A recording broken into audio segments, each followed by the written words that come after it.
Focus! Focus! Welcome back to my unlearn-relearn project. In this video, I'm going to be talking about 6 life lessons that I'm beginning to understand. And just to reiterate the goal of my channel, this journey of mine is still very much ongoing, meaning that these lessons are still very fresh to me. I'm still working through them, still internalizing them, and just taking them day by day. So without further ado,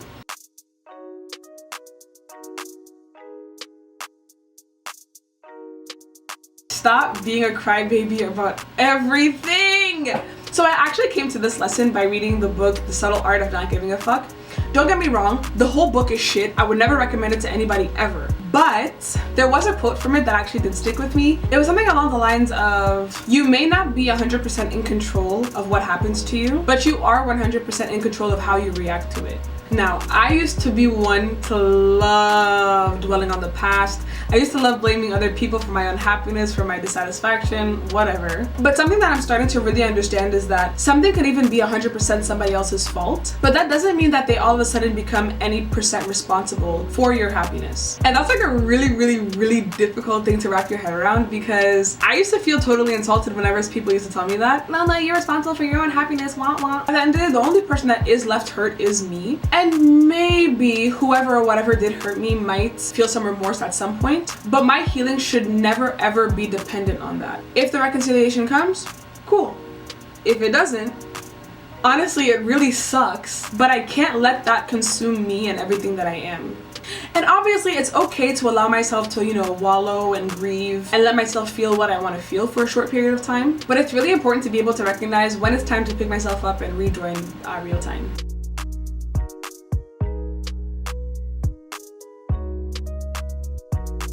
Human beings are so funny. Why is it that whenever we randomly get inspired to suddenly become super productive, why on earth do we think it's realistic to be like, starting tomorrow, I'm gonna work out for 2.5 hours. Starting tomorrow, I'm gonna finish a book every single day. Starting tomorrow, I'm gonna code 5 hours in a row, no break. High key, I'm projecting because these are actually my own thoughts. Sorry, did you think the procrastination would just evaporate out of your body overnight? And like, it's super weird because I'm so guilty of this. It's super weird too, because I'll go from like a day of doing absolutely nothing all day to all of a sudden wanting to do every single thing the next day.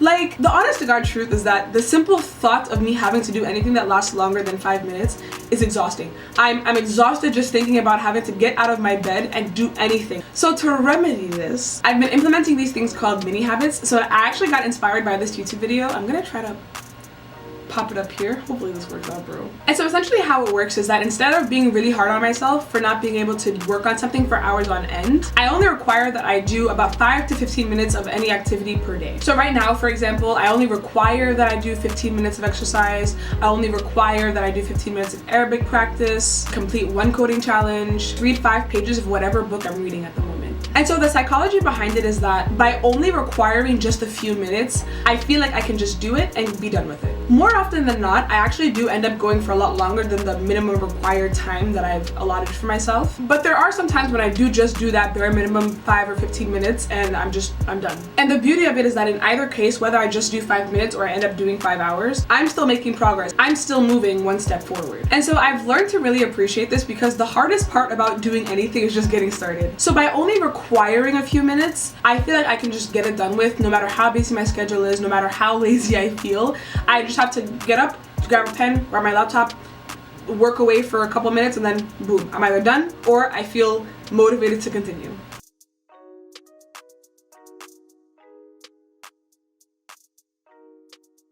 College is a scam. College is a scam. I didn't even need to tell you that college is a scam. We all know that college is a scam. Tuition being this high is just so disrespectful. And like, my biggest issue with college courses is that a lot of the curriculums are really outdated, and there is way too much focus on testing and evaluations. There just really isn't enough accents on real learning, retention, and real world application. And plus, I'm somebody that has a lot of interests that fall outside of my major, so I can't rely on just one person, group of people, or institution to teach me what I want to learn, simply because they don't know, and quite frankly, they also very much do not care what it is that I individually would like to learn and how I want to learn it. So once this became super clear to me, I started developing the intention to start dedicating some study and practice time to the things that I would actually rather be doing. And notice I said intention to dedicate time because procrastination is my middle name. Actually, I don't have a middle name because my family doesn't rate me.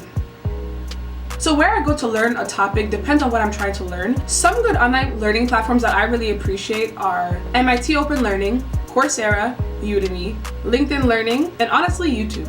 Also, if you're looking for a really good language tutor, I highly recommend italki. That's where I found my Arabic tutor. I used to also have a Spanish tutor on there, and the whole platform is super amazing. The tutors are amazing, the lessons are super affordable, there's a really good community to get some practice in also, like outside of lessons. It's just really cool, I really love it. So anyways, the takeaway point that I was trying to get at here is taking my learning into my own hands and finding all of the resources that I need has been a really big game changer.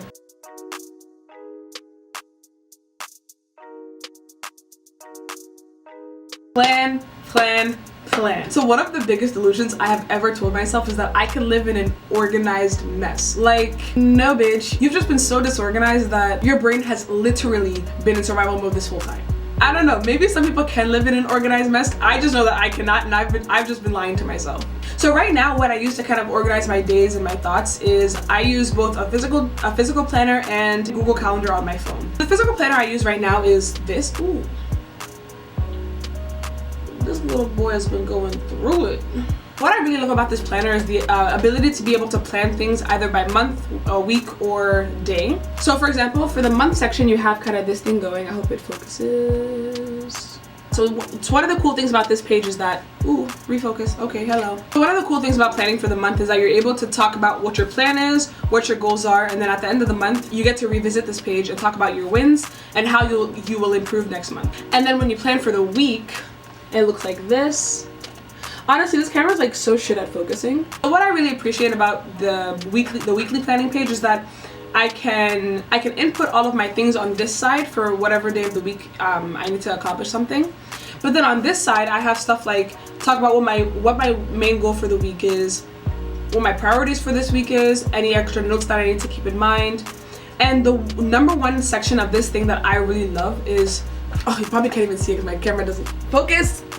Focus! So you have this habits and skills section, and next to it you have Monday through Sunday, and you can check off each day of the week when you actually do accomplish the skill or the habit. And lastly, in the back, you have like these like plain bullets where you can just really write down whatever you want. I know some people are into bullet journaling, so you can do that back here.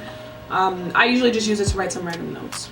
I know a lot of people really like planning their day hour by hour, and just knowing how my life usually operates, unexpected things happen to me all the time.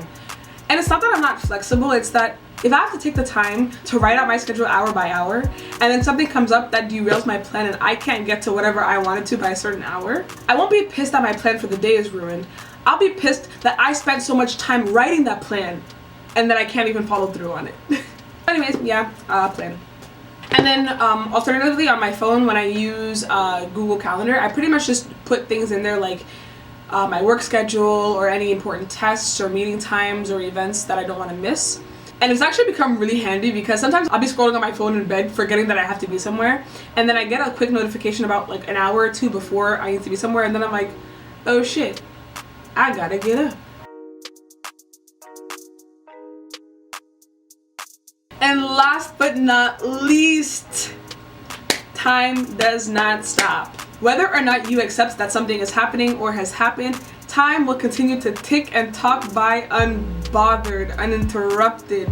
That being said, I actually want to address the tick elephant that is in every room. That is COVID-19, aka coronavirus, aka korokoro. Had to throw some terminology in there for the aunties. So this whole situation really blows. Like, it honestly sucks beyond belief. Believe me, I have wallowed, I have screamed, I have cried. And it's absolutely terrifying to know that this time is still very much real, no matter how surreal the experience feels. However, this situation doesn't seem like it's gonna be getting better anytime soon. And I'm honestly sick and tired of tuning into the news every hour of every day, hoping to find out when this thing will all end. So ultimately now I feel like it's time to decide. Am I gonna waste all of this time? Or am I just gonna waste some of this time? Like, by no means am I putting any large amount of pressure on myself to accomplish a whole lot, because honestly, I'm tired. Doing nothing all day is actually extremely exhausting.